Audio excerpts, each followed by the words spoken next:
Un atelier sur le blanchiment des capitaux et le financement du terrorisme au profit des assujettis des secteurs du tourisme.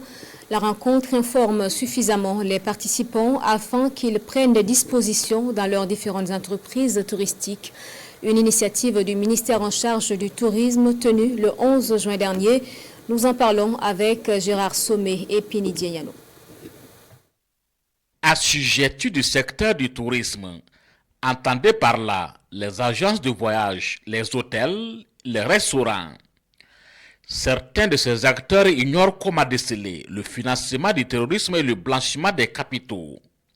Aujourd'hui, des rudiments nécessaires leur sont donnés afin de pouvoir associer toute source de financement du terrorisme ou de blanchiment des capitaux. Il s'agit pour nous aujourd'hui avec les acteurs privés de voir dans ce secteur-là quels sont les enjeux multiples liés donc au financement du terrorisme et j'allais dire à la lutte contre le blanchiment et au financement du terrorisme. Donc il s'agit pour nous de voir avec eux qu'ils puissent comprendre donc ces enjeux-là et qu'ils puissent travailler à mettre en place des dispositifs qui vont leur permettre donc de pouvoir endiguer donc ce phénomène.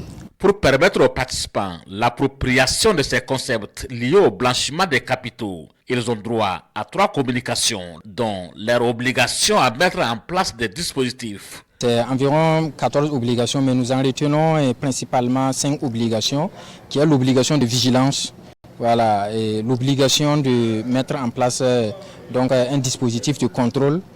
L'obligation de conserver la documentation parce que les clients des hôtels, des agences de voyage, des entreprises touristiques de façon générale qui effectuent des opérations, toutes ces opérations-là doivent être consignées dans les documents qui doivent être conservés pendant un certain nombre d'années. Et la principale obligation, c'est l'obligation de faire des déclarations suspectes à la cellule nationale d'information financière.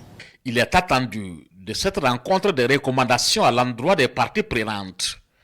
Des recommandations à même de renforcer l'action de la cellule du traitement des informations financières dans la lutte contre le blanchiment des capitaux et le financement du terrorisme.